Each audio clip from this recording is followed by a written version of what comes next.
69쪽 제3일 성령님의 정배 짝 은총이 가득하신 마리아. 누가복음 1장 35절 성령께서 너에게 내려오시고 지극히 높으신 분의 힘이 너를 덮을 것이다. 엘리사벳이 마리아의 문안을 받았을 때 가브리엘 천사가 이미 스가랴에게 예고한 대로 세례자 요한은 성령을 가득히 받았습니다. 성령을 가득히 받은 표시는 무엇입니까? 태중의 아기가 뛰어놀았죠? 네, 그것이 성령을 가득히 받은 표시예요. 성령님의 정배이신 성모님의 문안을 받았을 때 성령으로 가득 찬 여인은 누구입니까? 엘리사벳. 성령 강림을 기다리던 사도들과 신자들과 함께 계셨던 성모님은 한 마음으로 무엇에 전념하였습니까? 네, 기도에 전념했습니다. 누가복음 1장 28절 은총이 가득하니여 기뻐하여라 주께서 너와 함께 계시다. 몽포르의 수성 누도빅고 말씀 성모님과 성령님은 따로 떼어놓을 수 없다. 성모님과 천주 제3위신 성령님과의 관계는 인류 역사상 유일무이하고 특별한 관계입니다. 이 관계를 배필, 짝이라고 부르기도 합니다. 1. 성모님과 성령님은 유일무이한 관계. 첫째, 성모님은 원죄 없으신 잉태죠. 성모님은 원죄 없인 잉태라는 유일무이한 은총을 성령께로부터 받은 분입니다. 그리하여 교부들과 교회 학자들은 성모님을 성령에 의해 형성된 새로운 피조물이라고 불렀습니다. 인류 역사상 아무도 원죄 없이 잉태되는 은총의 원천이신 성령께로부터 받지 못했고 성모님만이 받으셨습니다. 이는 거룩하신 구세주를 잉태하기 위한 준비였습니다. 둘째, 성모님은 성령으로 아기를 잉태하신 유일무이한 분이십니다. 성모님께서는 성령으로 아기를 잉태할 것이라는 말씀을 듣고 말씀하신 대로 저에게 이루어지기를 바랍니다 라고 응답하면서 성령께 자신을 온전히 내어드렸습니다. 그리하여 인류 역사상 유일무이하게 성령으로 아기를 잉태하는 기적이 이루어졌습니다. 성모님을 예수님 다음가는 은사적 인물이라고 부르는 것은 성령께서 성모님 안에서 아기를 잉태하는 기적을 행하셨기 때문입니다. 모든 피조물 중에 성모 마리아에게만 부여된 성령님과의 이 특별한 일치로 인하여 교부들은 성모님을 성령의 배필, 정배, 짝이라고 불렀습니다. 제2차 바티칸 공의회에서 성모님을 성령의 성전, 성령의 거처라고 표현했습니다. 이런 표현은 성령님과 성모님과의 관계가 유일무이한 관계이고 타의 추종을 불허하는 친밀한 관계임을 알려줍니다. 인류 역사상 성령으로 아기를 잉태한 사람이 있었습니까? 없었죠? 앞으로도 있을 겁니까? 없을 거예요. 그러니까 성모님과 성령님과의 관계는 유일무이한 관계예요. 성령으로 아기를 잉태한 사건이 유일무이한 것처럼.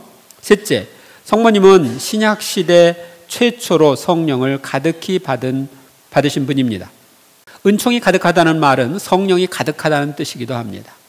우리는 원죄에 물들었고 생활 속에서도 수없이 죄를 지으며 살기 때문에 성령을 가득히 받았다고 해도 원죄 없이 잉태되시고 일생을 티 없이 사신 성모님께서 성령을 가득히 받으신 것과는 엄청난 차이가 납니다. 따라서 성모님만큼 성령을 가득히 받은 사람은 예수님 이외에는 아무도 없습니다. 또한 성모님은 신약시대의 최초로 성령을 가득히 받으신 분입니다. 그리하여 성 이시도로는 성모님을 성령의 물이 흘러넘치는 새로운 땅이라고 했습니다. 그리고 한 걸음 더 나아가 성 막시밀리아노 콜베 신부님은 성모님을 성령의 화신이라고 불렀습니다.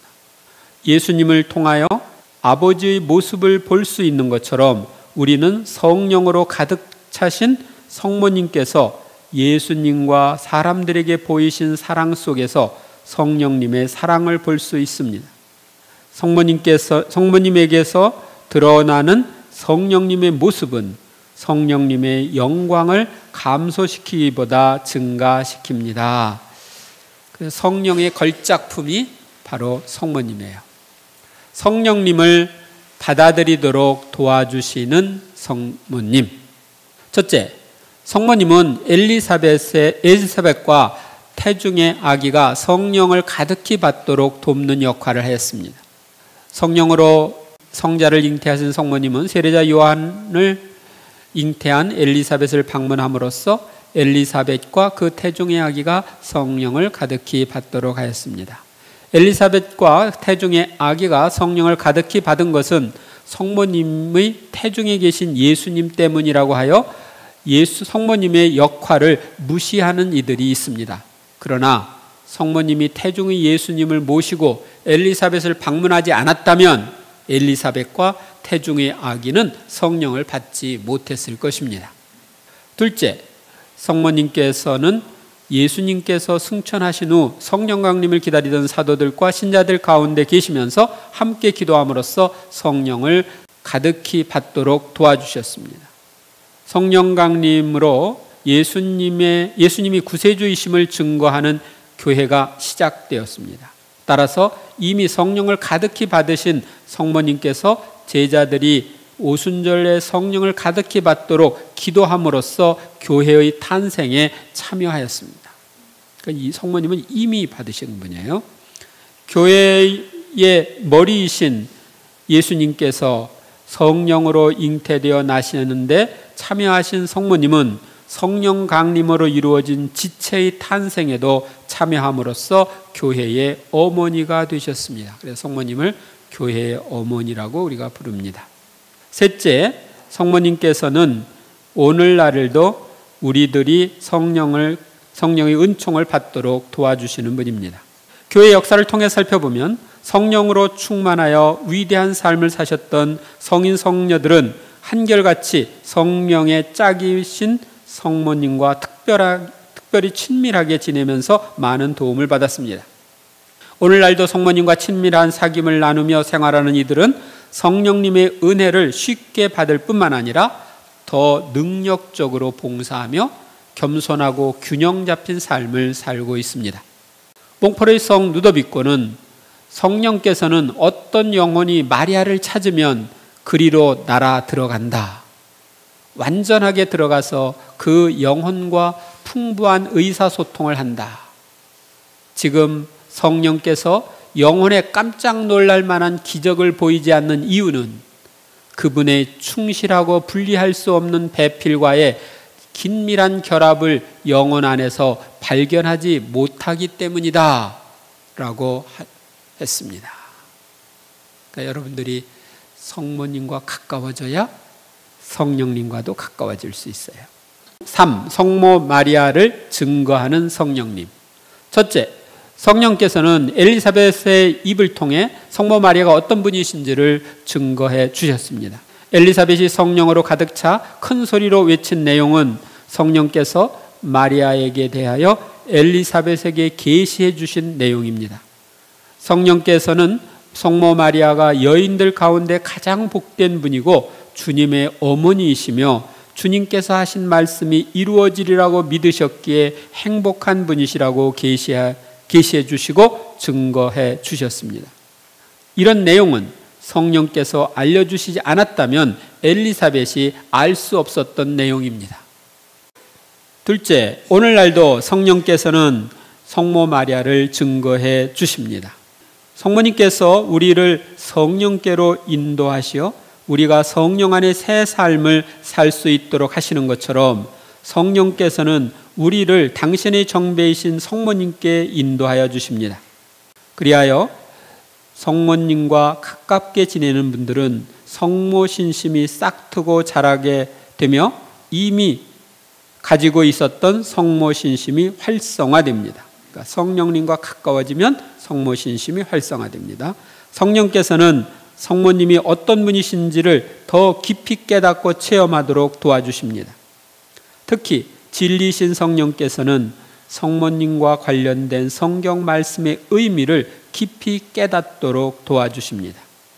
셋째, 성모 신심과 성령 신심은 따로 분리하여 한쪽만을 생각하면 진리를 깊이 이해하지 못하고 균형을 잃게 됩니다.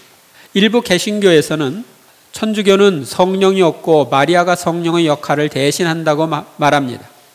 이런 오해는 성모님과 성령님은 함께 일하시는 짝임을 이해해야 풀릴 수 있습니다. 성모님과 성령님이 함께 일하신 가장 위대한 일은 구세주를 이 세상에 탄생시키신 일이었지만 그것으로 끝난 것이 아니라 지금도 함께 일하심을 이해할 필요가 있습니다. 성령님과 성모님은 서로 딴 살림을 차리는 분이 아니십니다. 성령님이 짝이신 성모님은 늘 성령님을 향해 계시고 우리를 보실 때도 성령님 안에서 보시고 우리를 사랑하실 때도 성령님 안에서 사랑하십니다. 또한 우리에게 메시지를 주실 때나 우리를 위해 전구하실 때에도 성령님의 뜻에 따라 하십니다. 또한 성령님께서는 성모님을 통하여 일하십니다. 따라서 성모님과 성령님의 역할을 완전히 분리하여 생각할 수 없습니다. 몽포로의 성 루도비코의 말씀, 성령께서는 마리아를 당신의 배필로 삼으셔서 마리아 안에서 마리아에 의해서 그리고 마리아를 통하여 말씀의 강생이란 가장 위대한 일을 하셨습니다. 성령께서는 결코 당신 정배의 말을 거절해 본 적이 없으며 매일매일 마리아 안에서 마리아를 통하여 신비스러운 그러나 대단히 실제적인 방법으로 영혼들을 선택하여 키우시는 일을 계속하고 계십니다. 네, 그래서 성모님과 성령님은 같이 일하시는 분이다 하는 걸 기억하세요. 제 경험으로도 그렇습니다. 그래서 여러분들이 성모님과 가깝게 지내고 성령님과도 가깝게 지내고 상호 이렇게 보완적이에요. 그래서 지난번에 성령 세미나 하고 지금 이제 성모님 세미나 하고 있죠. 이게 다 서로 연결되는 겁니다. 제4일 첫 그리스도인 신앙인의 모범이신 마리아. 루카복음 1장 45절 행복하십니다. 주님께서 하신 말씀이 이루어지리라고 믿으신 분. 어떻게 하면 예수님의 참 제자가 될 수 있습니까? 예수님의 말씀 안에 머무를 때 참 제자가 될 수 있죠. 그 다음에 천사로부터 어떤 말을 들은 후 마리아는 성령으로 인한 아기 잉태를 받아들였습니까? 하느님께는 불가능한 일이 없다. 성모님께서 카나의 혼인잔치에서 술이 떨어졌을 때 예수님께서 당신의 청을 거절하지 않으실 것을 믿고 일꾼들에게 무엇이라고 말씀하셨습니까? 무엇이든지 그가 시키는 대로 하여라.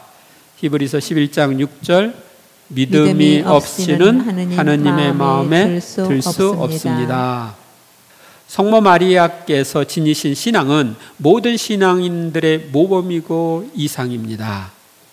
이제 신앙인의 모범인 성모님을 살펴보겠습니다. 1. 모든 신앙인의 모범이신 성모님. 첫째, 신앙인의 모범인 성모님은 최초의 그리스도인입니다. 다시 말하면 최초의 천주교 신자가 성모님이에요. 그리스도인이란 예수님이 구세주임을 믿고 받아들이며 예수 그리스도를 따르는 이들을 말합니다. 그런데 성모님은 자신에게서 태어나실 아들이 구세주이심을 믿고 받아들이신 분이십니다. 따라서 성모님은 최초의 그리스도인이십니다. 또한 죄가 없으신 분이기에 가장 순수한 상태의 그리스도인이십니다. 성모 마리아는 하느님께서 당신 아드님을 계시하려고 택하신 첫 사람이고 구세주의 탄생 소식을 들은 첫 사람입니다. 그리고 이 기쁜 소식을 믿고 받아들임으로써 첫 그리스도인이 되셨습니다. 또한 성모 마리아는 신약에서 하느님의 말씀을 듣고 지킨 첫 사람이 되셨습니다. 첫 그리스도인, 첫사람. 둘째, 신앙의 모범이신 성모님은 예수님을 철저하게 따른 첫 제자입니다. 예수님의 첫 제자가 성모님이에요. 예수님께서는 너희가 내 말 안에 머무르면 참으로 나의 제자가 된다고 말씀하셨습니다. 잃어버리셨던 예수님을 사흘 만에 성전에서 다시 찾으셨을 때 부모는 아들이 한 말이 무슨 뜻인지 알아듣지 못했지만 그 어머니는 이 모든 일을 마음속에 간직하였다고 성경은 말합니다. 이렇게 성모님은 아들이신 예수님이 하신 말씀을 다 이해하지 못했어도 마음속에 간직하고 사심으로써 예수님의 첫 제자가 되셨습니다. 셋째, 성령께서는 엘리사벳을 통해 마리아의 신앙을 증거해 주셨습니다. 성령을 가득히 받은 엘리사벳은 행복하십니다. 주님께서 하신 말씀이 이루어지리라고 믿으신 분이라고 외쳤습니다.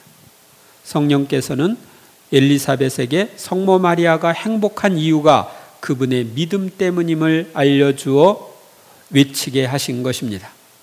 가브리엘 천사가 성모 마리아에게 하느님의 아드님이라고 불리는 다윗의 후손인 왕을 낳을 것이라고 일러주었을 때 어떻게 그런 일이 있을 수 있겠습니까? 하고 성모님은 질문하십니다.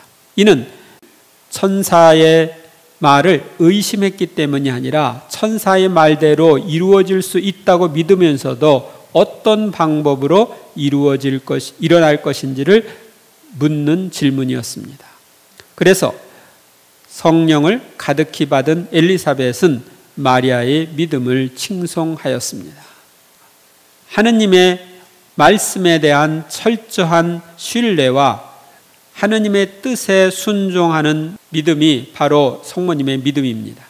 이는 우리 모든 신앙인에게 꼭 필요한 보편적인 믿음이고 성모님은 믿음의 모범입니다. 그러니까 하느님 말씀에 대한 철저한 신뢰와 순종, 이것이 필요하죠. 성 베르나르도, 마리아님은 처녀이면서도 하느님의 어머니가 될 것이라는 천사의 말을 믿으셨다. 네. 그동안 성령으로 아기를 잉태한 사람이 있었어요? 없었어요? 없었는데 성령으로 잉태될 것을 믿었단 말이죠. 성모 마리아가 지닌 놀라운 믿음. 이 성모 마리아가 진 놀라운 믿음. 첫째, 성모님은 성령에 의한 잉태를 믿고 받아들였습니다. 그때까지 아무도 성령으로 아기를 잉태한 적이 없었지만 성모 마리아는 하느님께는 불가능한 일이 없다는 천사의 말을 듣고 즉시 성령에 의한 잉태를 믿음으로 받아들였습니다. 남자와의 관계 없는 잉태는 자연적으로 불가능했지만 성모 마리아는 이를 믿고 받아들이신 것입니다. 성모님은 약혼자 요셉에게 성령에 의한 잉태를 설명하는 것이 불가능했고 처녀로 아기를 잉태하면 자신과 아기가 죽을 위험이 있는데도 성령에 의한 잉태를 믿음으로 받아들였습니다. 그 당시 여자가 애배면 돌로 쳐 죽이니까 그런 식이에요. 성모님께서는 이런 문제점들을 하느님께서 해결해 주실 것을 믿었고 하느님께서는 요셉의 꿈에 천사를 보내어 해결해 주십니다.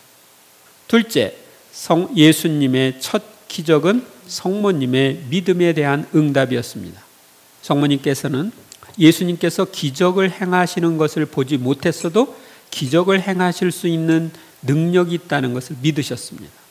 그리하여 혼인잔치집에서 술이 떨어졌다고 예수님께 말씀드렸습니다. 예수님께서는 아직 저희 때가 오지 않았습니다 하고 말씀하셨지만 성모님께서는 예수님께서 당신의 청을 거절하지 않으실 것을 믿으셨습니다.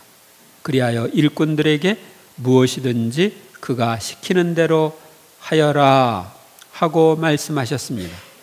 이에 예수님께서도 성모님의 믿음에 대한 응답으로 당신의 첫 기적을 행하셨습니다. 셋째, 성모님께서는 예수님께서 십자가에 돌아가실 때에도 모든 것을 믿음으로 극복하셨습니다. 구약 성경의 말씀을 잘 알고 있었던 성모님은 이사야 예언서에 나오는 고난받는 야훼의 종이 당신의 아들임을 아셨습니다. 그리하여 아들의 희생으로 인류가 구원될 것이라는 것을 믿으며 아들의 희생에 동참하였습니다. 성모님께서는 그리하여 당신의 영혼이 칼에 찔리는 가운데 많은 사람들의 마음속 생각이 드러날 것입니다 한 시메온의 예언이 십자가 아래서 결정적으로 이루어짐을 체험하셨습니다.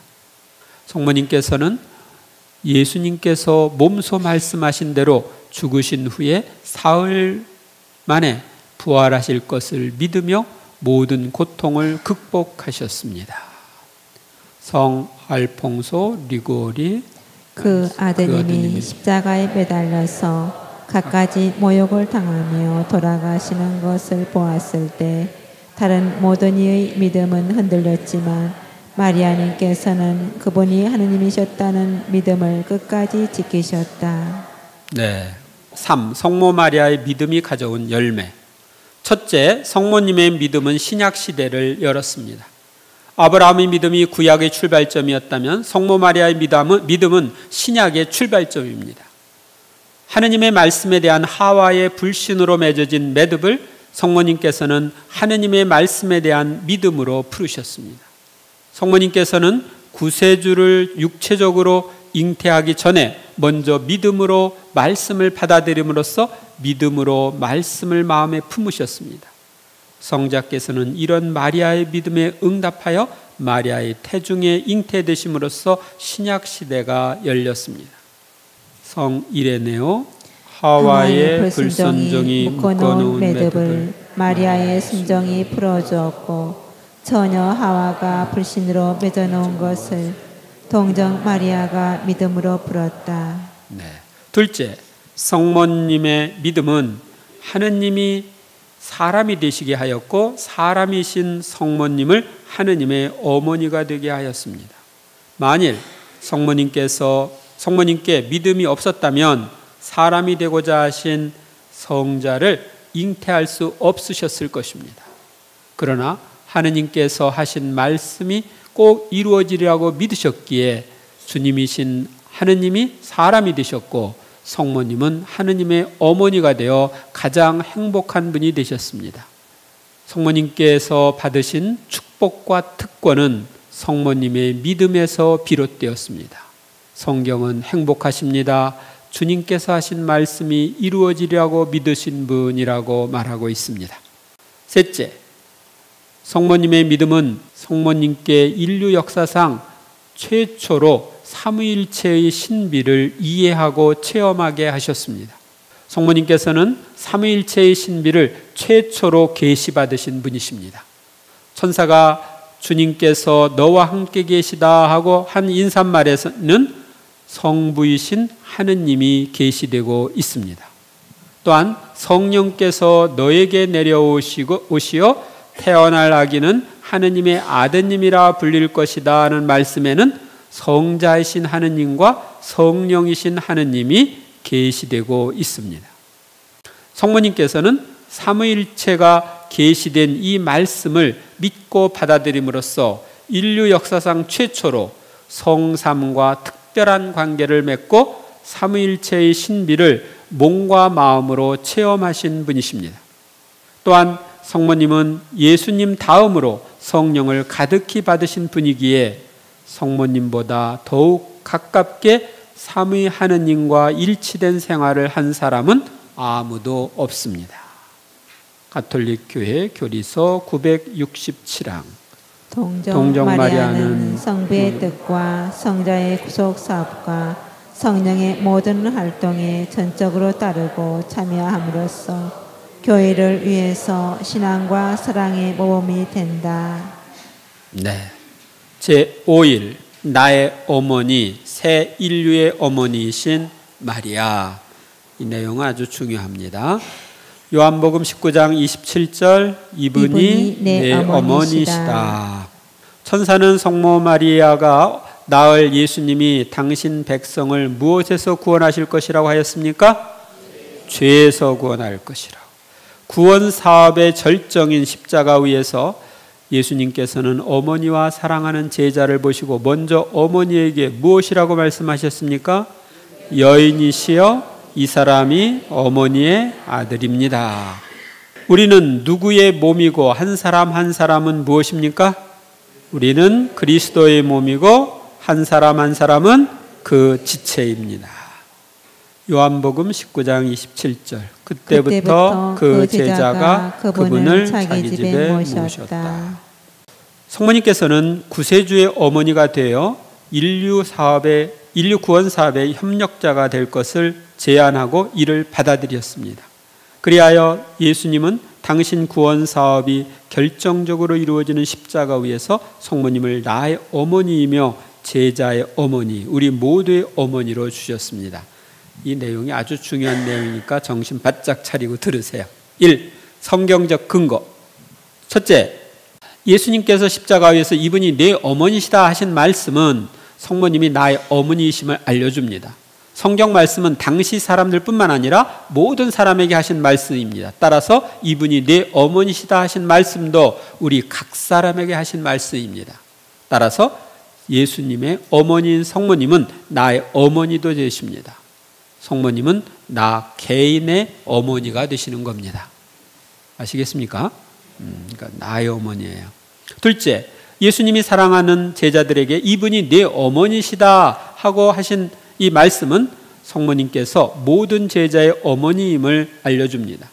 성경에 사도 요한이라고 하지 않고 사랑하시는 제자라고 표현한 것은 사도 요한이 예수님께서 사랑하시는 모든 제자를 대표하여 십자가 아래 있었기 때문입니다. 따라서 성모님은 예수님께서 사랑하시는 모든 제자들의 어머니이십니다. 그러므로 성모님은 예수님께서 사랑하시는 제자들의 공동체인 교회의 어머니이십니다. 그리고 요한이 사도이기 때문에 성모님께서는 특별히 사도들의 어머니이시고 오늘날 사도들의 역할을 하는 성직자들의 어머니이십니다. 셋째, 예수님께서 여인이시여 이 사람이 어머니의 아들이십니다 해서 여인이라고 하는 말은 성모님이 새로운 인류의 어머니이심을 알려줍니다. 창세기에는 하와를 여인이라고 부르고 인류의 어머니라고 부릅니다. 여기에서 인류는 타락한 인류, 육적인 인류를 의미합니다. 그런데 예수님께서 성모님을 여인이라고 부르십니다. 이는 성모님이 예수님의 십자가에 의해 구원된 새 인류의 어머니이심을 선언하는 것입니다. 이 새 인류는 죄를 용서받고 영적으로 새로 태어난 인류이며 성모님은 우리의 영적인 어머니가 되십니다. 성 이레네오는 자연적으로 태어나 죽는 모든 사람의 어머니가 하와이듯이 성모님은 초자연적으로 사는 사람들의 어머니시다고 하였습니다. 성 안셀모 말씀. 하느님께서는 창조된 만물의 아버지이시고 마리아님은 재창조된 만물의 어머니이십니다. 하느님께서는 우주 형성의 아버지이시고 마리아님은 우주 재형성의 어머니이십니다. 네. 이 논리적 근거, 성모님이 나의 어머니, 우리의 어머니라는 논리적 근거를 보겠습니다. 첫째, 머리의 어머니는 지체의 어머니도 되어야 합니다. 예수님은 그리스도 신비체의 머리이고 우리는 그 지체라고 성경은 말합니다. 머리이신 예수 그리스도의 탄생에 참여하신 분은 지체의 탄생에도 참여하여 지체의 어머니도 되셔야 합니다. 예수님의 탄생에 참여하여 예수님의 어머니가 되신 성모님께서는 우리의 구원을 위한 예수님의 순환에도 참여하시어 우리의 어머니가 되셨습니다. 그리하여 성 아우구스티노는 마리아는 참으로 그리스도의 지체들의 어머니이시다. 왜냐하면 마리아는 사랑으로서 교회 안에 교회의 머리이신 그리스도의 지체들인 신도들이 태어나도록 협력하셨기 때문이다 라고 하였습니다. 그래서 여러분이 영적으로 태어난 것은 성모님 덕택으로, 그래서 나의 내가 영적으로 여러분이 태어났기 때문에 성모님 덕택에 태어났기 때문에 우리 성모님 우리 어머니셔요. 둘째, 나의 육적인 탄생에 참여하신 분을 나의 어머니라고 부른다면 나의 영적 탄생에 참여한 분도 나의 어머니로 불러야 합니다. 어머니 뱃속에 나를 빚어주심으로써 나의 창조 사업에 있어 주된 역할을 하신 분은 하느님이십니다. 그러나 창조 사업의 협력자로서 꼭 필요한 보조 역할을 하신 분은 나를 낳아주신 어머니이십니다. 나의 영적 탄생에 있어서도 주된 역할을 하신 분은 구세주이신 예수님이십니다. 그러나 예수님의 구원 사업의 협력자로서 꼭 필요한 보조 역할을 하신 분은 성모님이십니다. 그러므로 우리는 성모님을 당연히 나의 어머니로 불러야 합니다. 성모님께서는 나를 위해서 해산의 고통보다 더 큰 고통을 십자가 아래에서 겪으심으로써 나의 어머니가 되셨습니다. 그뿐만 아니라 나는 성모님의 피에서 생겨난 예수님의 피로 구속되어 새로 태어났으므로 성모님을 나의 어머니라고 부르는 것입니다. 셋째, 인류의 타락이 남자와 여자에 의해 이루어졌다면 인류의 구원도 남자와 여자에 의해 이루어지고 육적인 탄생과 성장이 남녀의 협력으로 이루어진다면 영적인 탄생과 성장도 남녀의 협력으로 이루어지는 것이 순리입니다. 하느님께서는 아담과 하와의 타락으로 잃어버린 은총이 예수님과 성모님에 의하여 회복되길 원하셨습니다. 또한 나의 육적인 탄생과 성장이 부모님의 협력으로 이루어지듯이 나의 영적인 탄생과 성장도 예수님과 성모님의 협력으로 이루어지게 하셨습니다. 그리하여 성모님은 나의 어머니가 되셨습니다.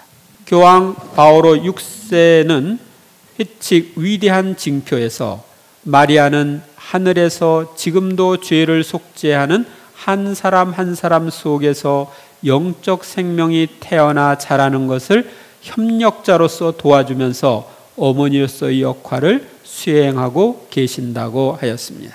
바오로 6세에 말씀했고, 3. 나의 어머니이신 성모님의 사랑과 도움을 받아들임. 첫째, 성모님께서는 나를 예수님처럼 사랑하십니다. 예수님께서는 십자가 위에서 마지막 유언처럼 성모님께 이 사람이 어머니의 아들입니다 라고 하였습니다. 이는 성모님께서 예수님을 따르는 제자의 어머니가 되어 예수님을 사랑하셨듯이 사랑해 달라는 요청이었습니다. 그러므로 성모님의 우리에 대한 사랑은 당신의 아들 예수님께 대한 사랑의 반영이며 연장입니다. 성 알퐁소는 성모님의 사랑에 대해 모든 어머니가 그 자식에 대해서 가지는 사랑도 마리아의 우리 중 누구 하나에게 가지는 사랑에 비교하면 애정의 그림자에 지나지 않는다고 하였습니다. 그만큼 사랑하는 거죠. 둘째, 성모님께서는 나에게 필요한 은총을 전구해 주십니다. 십자가 아래에서 제자들의 어머니가 되신 성모님께서는 제자들이 성령을 가득히 받도록 제자들과 함께 기도하셨습니다. 오늘날도 성모님은 어머니로서 내가 이 세상에 태어나는 데 필요한 은총, 하느님의 자녀로서 구원되는 데 필요한 은총, 내가 영적으로 성장하는 데 필요한 은총, 내가 이 세상을 사는 데 필요한 은총을 중개해 주십니다. 그런데 성모님께서는 내가 그분을 어머니로 받아들이고 따를 때 나에게 필요한 은총을 더 쉽게 전구해 주실 수 있으십니다. 성모님은 모든 은총의 중개자이기 때문에 지금 모든 은총이 성모님을 통해서 나한테 오거든요. 그러니까 성모님은 지금도 나에게 어머니로서 역할을 하고 계신 거예요. 레오 13세 교황님 말씀. 예루살렘 다락방에서 동정녀께서는 사도들 가운데서 기도하시면서 그들을 위해 이루 말할 수 없는 열정을 쏟으셨다. 셋째, 우리도 사도 요한처럼 나의 어머니로 성모님을 모시고 살아야 합니다. 성경은 그때부터 그 제자가 그분을 자기 집에 모셨다고 합니다. 자기 집에라는 표현은 집만을 가리키는 것이 아니라 자기의 모든 소유를 말합니다. 따라서 물질적인 것이든 정신적인 것이든 자기의 모든 삶을 함께 했다는 것을 뜻합니다. 또한 모셨다는 그리스어 동사는 그 제자가 마리아에게 모든 것을 개방했다는 것을 뜻합니다. 우리가 성모님을 나의 어머니로 받아들이고 공경할 때 비로소 성모님이 나를 돌봐주시는 나의 어머니심을 느끼게 됩니다. 제2차 바티칸 공의회에서는 가톨릭 교회는 성령의 가르침을 받아 마리아를 가장 사랑하는 어머니로 받들며 그에게 자녀다운 효성을 바치는 것이다고 가르칩니다. 사제 양성에 관한 교령 8항 예수 그리스도께서 십자가에 운명하시며 제자에게 모친으로 맡겨주신 복되신 동정녀 마리아를 자식다운 신뢰로서 사랑하고 공경해야 한다. 네, 그래서 여러분들이 성모님을 나의 친어머니보다 더 가깝게 사랑하고 공경해야 합니다.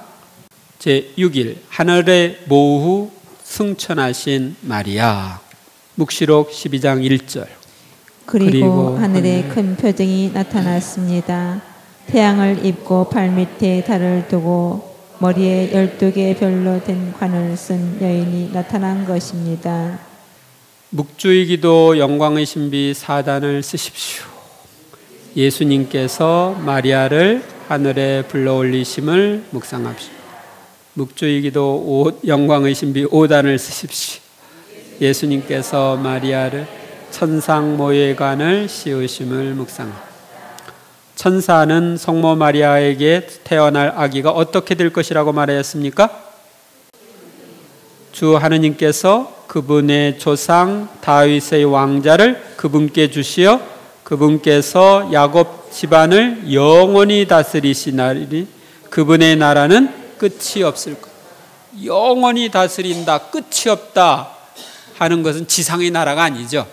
하늘나라입니다. 묵시록 19장 16절. 그분의 옷과 넓적 다리에는 임금들의 임금, 주님들의 주님이라는 이름이 적혀 있었습니다. 성 보나벤투라 말씀. 당신 성모님께 의탁하여 주보로 삼지 아니하고 어떻게 하느님 나라에 오를 수 있겠습니까? 그러므로 당신을 하늘의 문이라고 일컫나이다. 네, 성모님이 우리를 하늘나라로 인도하는 분이기 때문에 하늘의 문이에요. 성모 마리아는 이 지상생애를 마친 후 승천하셨습니다. 그리고 하늘에서 천상 모후의 관을 받으심으로써 예수님의 왕권에 참여하고 계십니다. 1. 승천하신 성모 마리아. 첫째, 승천의 근거가 성모님의 원죄 없으신 잉태와 티 없으신 삶, 은총과 성덕으로 충만한 삶은 성모 승천의 근거입니다. 인간이 죽어서 흙으로 돌아가게 된 것은 아담과 하와가 지은 원죄 때문입니다. 그런데 성모님은 원죄가 없으신 뿐만 아니라 일생을 티 없이 죄 없이 깨끗하게 사셨기에 또 은총과 성덕이 충만하기에 죄의 결과인 육체의 죽음과 부패로부터 면제되셔야 했습니다. 원죄로 인해서 죽는 건데 원죄가 없었으니까 죽으실 필요가 없는 거죠. 성모님께서 승천하신 것은 성모님이 인간을 죄와 죽음의 부패로 이끈 뱀인 사탄의 머리를 구세주와 함께 밟을 하와의 후손으로 예언되었고 예수님의 몸을 낳으셨기 때문입니다. 인간을 죄와 죽음의 부패로 이끈 사탄을 예수님과 함께 쳐부신 성모님은 당연히 죄와 죽음의 부패에서 자유로워지셔야 합니다. 또한 육체의 모든 것을 성모님께로부터 받은 예수님의 몸이 죽음의 부패에서 해방되어 승천하셨다면 예수님과 같은 몸을 지니신 성모님의 몸도 부패에서 해방되어 승천하셔야 합니다. 성모님께로부터 예수님은 100% 모든 걸 다 받았죠. 그렇기 때문에 같은 몸이에요. 아울러 예수님의 육신은 온전히 성모님에게서 받았기에 성모님과 예수님은 같은 육신입니다. 따라서 예수님의 육신이 있는 곳에는 성모님의 육신도 있어야 하므로 성모님의 육신도 승천하셔야 했습니다. 그리고 성모님과 예수님은 공동 운명체로서 서로 완전히 일치되어 사시며 함께 구원 사업을 하시고 모든 면에서 예수님을 온전히 본받고자 하셨습니다. 따라서 성모님도 예수님처럼 승천하셔야 했습니다. 다 성모 승천의 근거는 예수님의 성모님께 대한 효성과 예수님의 능력입니다. 부모에게 효도하라는 계명을 주신 하느님께서는 사람이 되시어 성모님과 함께 30년을 사시면서 부모에게 효도하며 순종하는 모범을 보여주셨습니다.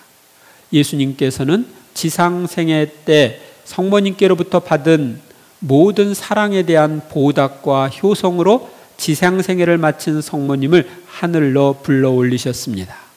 따라서 자신의 능력으로 승천하신 예수님의 승천과 예수님의 능력으로 승천하신 성모님의 승천은 차이가 있습니다. 하느님이신 예수님께서는 성모님의 육체를 부패에서 해방시킬 수 있는 능력을 가지고 계십니다. 그리하여 성모님의 동정성은 조금도 손상치 않으시고 태어나신 예수님께서 성모님의 육체를 부패하지 않도록 성모님의 영혼과 육신을 하늘로 불러 올리셨습니다. 예수님께서 사도들을 위해 하늘 자리를 마련하셨다면 어머니를 위해서는 더 그러하셔야 했으며 에녹이나 엘리야가 승천하였다면 성모님은 더욱더 그러해야 합니다. 성모님은 모든 예언자들, 사도들, 에녹, 엘리야보다 순수하고 티 없는 영혼을 지니셨고 그들보다 삼위 하느님과 친밀한 사귐을 나누며 구원의 역사에 있어 누구보다도 큰 인물이십니다. 따라서 구약에 나오는 에녹이나 엘리야가 승천했다면 성모님의 승천은 더욱 당연한 것입니다. 아시겠어요? 콘스탄티노플의 성 제르마노 말씀. 온전히 정결하시고 거룩하시며 동정이신 성모님의 육신은 온전히 부패를 모르고 자신의 참모습을 간직하면서 불사불멸의 빛 속에서 변모되어 온전히 생명과 온전한 해방을 얻어 누리심이 마땅한다. 둘째, 성모 승천에 대한 전승가. 성모님께서 지상생애를 마친 것에 대하여 서로 다른 설이 있지만 승천에 대해서는 일치되어 있습니다. 성모님께서 지상생애를 마친 장소에 대해 일부 사람들은 성모님께서 지상생애를 마지막을 예루살렘 지역의 겟세마니 근처에서 사시다가 그곳에서 돌아가신 후 승천하셨고 그곳에 성당이 지어졌다고 말합니다. 그러나 일부 사람들은 유다인들이 그리스도교를 박해할 때 성모님이 요한 사도와 함께 에페소에 가서 사시다가 그곳에서 죽으시고 승천하셨다고 주장합니다. 또 일부의 사람들은 성모님께서 에페소에서 사시다가 예루살렘으로 오셔서 돌아가셨을 것이라고 말합니다. 성모님의 승천에 대해서는 일부의 사람들은 성모님께서 원죄가 없으셨기 때문에 죽지 않으시고 승천하셨다고 주장합니다. 그러나 일부의 사람들은 성모님께서는 아드님을 온전히 담기 위하여 사도들이 보는 앞에서 죽으시고 사흘 후에 영혼과 육신이 결합되어 승천하셨다고 말합니다. 이렇게 성모님의 지상생애의 마지막에 대해서는 서로 다른 설이 전해 내려오지만 승천한 사실에 대해서는 일치된 견해를 보이고 있습니다. 조금 제가 다른 설명을 할 수 있는데 시간 관계로 설명은 약하겠습니다. 여러분들이 하느님이서 사람이신 그리스도의 시에 보면 그런 내용이 잘 묘사되어 있습니다. 교회 역사를 살펴보면 성모님의 유해를 공경한 흔적이 없고 성모님의 영면을 기리는 성당과 성모님의 집터가 전해오고 있습니다. 우리 교회는 초대교회 때부터 오늘에 이르기까지 사도들과 순교자들의 유해를 소중하게 모시고 존경을 드리는 관습이 전해오고 있습니다. 그래서 그 베드로 사도의 무덤 위에 지금 베드로 대성전이 있죠. 그런데 사도들이나 순교자들의 유해보다 더 귀한 성모님의 유해나 유해에 대한 공경의 흔적을 찾아볼 수 없습니다. 다만 성모님의 잠드심을 기리는 성당이 예루살렘에 있고, 그래서 성모님 영명성당 뭐 그런 게 있어요. 성모님의 집터일 가능성이 높은 유적이 에페소에 있습니다. 그리고 성모님의 것으로 전해지는 일부 유품이 전해오고 있지만 성모님의 유해는 없습니다. 이는 성모님의 승천을 뒷받침해 주고 있습니다.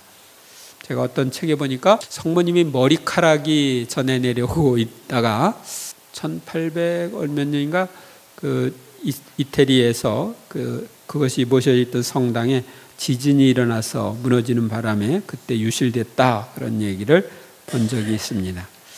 다 성모님께 대한 축일은 오랜 역사를 가지고 있습니다. 이미 4세기 중엽에 복되신 동정녀 기념일이 생겼습니다. 그리고 5세기에 예루살렘에서는 8월 15일을 하느님 모친의 날로 기념하였고, 6세기에는 이 축일을 하느님 모친의 귀향 기념으로 바꾸어 불렀습니다. 즉 성모 승천을 기리는 축일이 생긴 것입니다. 황제 마르티아누스는 자신의 제국 전체가 이 축일을 지내도록 선포하였습니다. 그래서 성모님 승천은 이미 1400년, 1500년 전에 그때부터 지내고 있었습니다. 다마스커스의 성 요한, 아들을 낳으실 때 아무 흠없이 동정성을 간직하신 그분께서 사후의 육신을 아무 부패 없이 간직하는 것이 마땅하며 태초의 창조주를 모셨던 분이 하느님의 집에 올라 거처하시는 것 또한 지극히 마땅한 일입니다. 셋째, 성모 승천 교리의 선포. 성모 승천 교리는 신자들이 청원에 의해 선포되었습니다. 1863년부터 1920년 사이에 16만 명, 또 1921년부터 1940년 사이에 647만 명의 신자들이 성모 승천 교리를 선포해 주시라고 교황청에 청원했습니다. 그리고 1869년부터 1940년까지 3018건의 청원을 분석한 결과 96%가 성모 승천을 교리로 선포해 줄 것을 염원하는 청원이었습니다. 그리하여 교황 비오 12세에는 주교님들, 신학자들, 신자들이 동의를 묻고 자문을 구한 후 1950년 모든 성인의 날 대축일에 성모 승천 교리를 선포하였습니다. 모든 신자들이 믿어야 할 교리로 선포한 거예요. 비오 12세 교황님께서는 지극히 관대하신 하느님이라는 회칙을 통해 성모 승천 교리를 선포하였습니다. 성모 승천 교리의 핵심은 다음과 같습니다. 원죄에 물들지 않으셨던 평생 동정이신 하느님의 모친 마리아가 지상생애를 마친 뒤 영혼과 육신이 함께 천상 영광으로 들어올림을 받았다는 것은 하느님께로부터 계시된 믿어야 할 진리이다. 성모님의 승천은 스스로의 전능으로 승천하신 예수님의 승천과는 다릅니다. 성모님의 승천은 예수님의 부르심을 받아 하늘로 오르셨다는 뜻으로 몽소승천이라고 부르기도 합니다. 그래서 옛날에는 몽소승천이라고 했어요. 교황님께서는 성모님의 승천에 대한 교회 선포에서 서로 다른 견해가 있는 성모님의 마지막에 관한 언급을 피하셨습니다. 즉 성모님의 죽음에 대하여 처음으로 언급한 것은 337년 에피파니우스 내용인데, 성경을 찾아보면 마리아의 죽음이 언급되어 있지 않다는 사실을 알 것이다. 죽었는지 죽지 않았는지 묻혔는지 묻히지 않았는지 알 길이 없다고 했습니다. 그 후 교회 역사 안에는 앞에 이미 언급한 것처럼 성모님의 죽음에 관한 다양한 설들이 있었습니다. 그리하여 교황 비오 12세는 교리를 선포할 때 지상 생애를 마친 뒤 승천하셨다고 언급함으로써 성모님께서 죽지 않고 승천하셨는지 죽으신 후 승천하셨는지 말하지 않으셨습니다.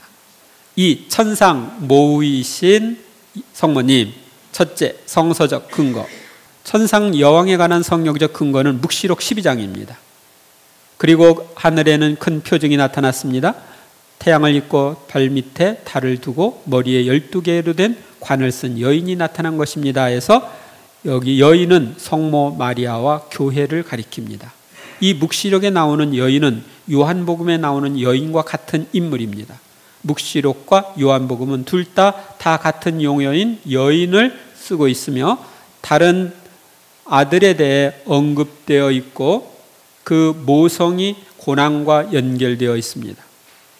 묵시록에 나오는 여인이 지닌 해산의 진통과 괴로움은 예수님 출산의 진통이 아니라 예수님의 생애와 순환을 통해 그리스도의 신비체를 탄생시키기 위해 성모님께서 겪으신 고통을 의미하기도 합니다. 둘째, 신학적 논리적 근거가 예수님께서는 왕 중의 왕이시므로 성모님께서는 모후이십니다. 예수님은 하늘과 땅의 모든 권한을 받으신 분이며 임금님의 임금이신 분이십니다. 따라서 성모님은 임금들의 임금이신 분을 낳아 기르신 분이기에 모후라고 부르는 것은 당연합니다. 성모님께서는 하늘에서 모든 피조물로부터 존경과 사랑을 받는 천상의 모후이십니다. 성모님께서 하늘에 올림을 받아 예수님께서 누리시는 영광에 참여하고 있다는 것은 예수님과 함께 다스리는 것을 의미하기도 합니다. 예수님의 왕직에 누구보다도 충만하게 참여하시는 성모님을 여왕이라고 부를 수 있습니다. 우리는 세례 때 세례 성사를 통해서 왕이신 예수님의 신비체의 지체가 되어 예수님의 왕직에 참여하고 있습니다. 성모님은 우리보다 더 깊이 예수님과 일치하고 계시기에 더 충만하게 예수님의 왕직에 참여하는 것은 당연합니다. 우리는 다른 누구보다도 예수님의 왕직에 충만하게 참여하시는 성모님을 여왕이라고 부를 수 있습니다. 성모님께서는 구원 사업의 절대적 협력자로서 우리에 대한 영적 권한과 능력을 받으신 분이십니다. 성모님은 예수님의 인류 구원 사업의 절대적 협력자이시기에 예수님께서는 당신이 지니신 왕권에 성모님도 온전히 참여할 수 있도록 천상 모의관을 씌워 주셨습니다.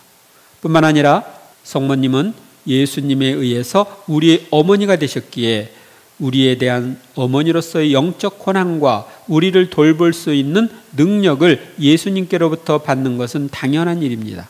따라서 성모님의 왕권은 우리 모두에게 미칠 수 있습니다. 성 베르나르도 천상의 여왕이신 성모님께서는 하느님의 면전에서 영원토록 우리의 잘못을 대신 변하고 계십니다.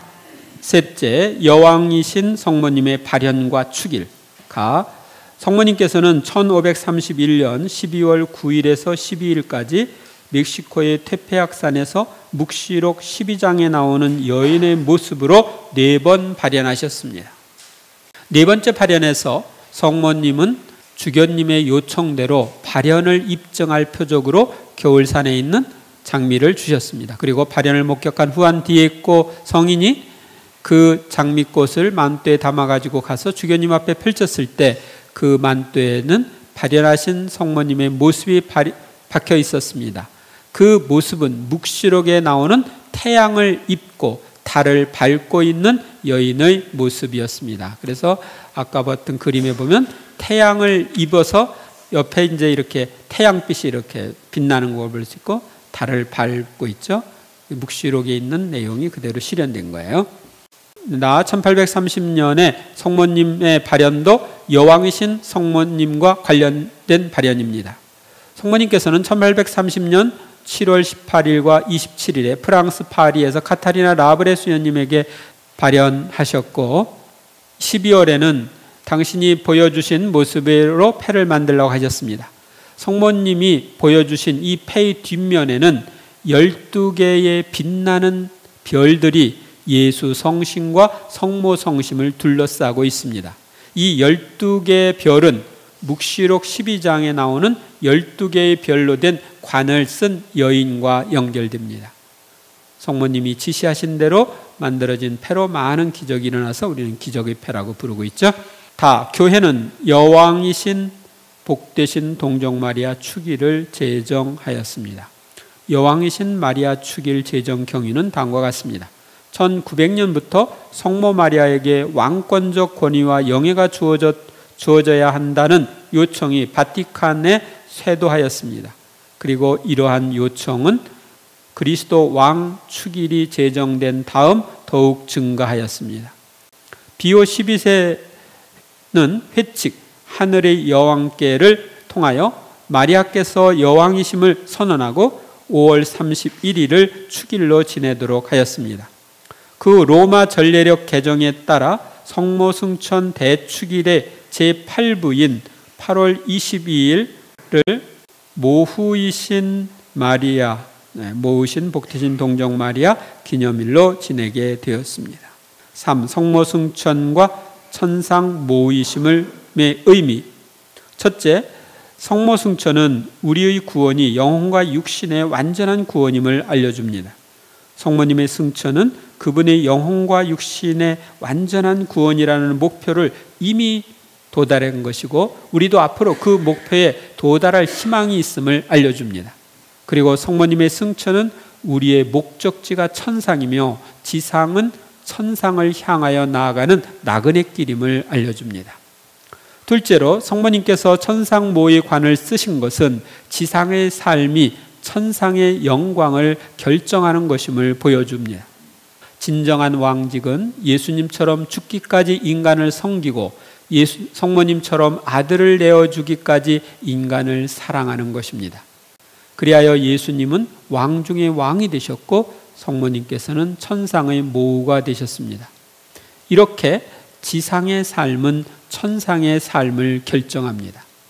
하늘의 모우이신 성모님은 당신에게 맡겨진 우리를 사랑하고 돌보심으로써 지금도 여왕의 역할을 수행하고 계십니다.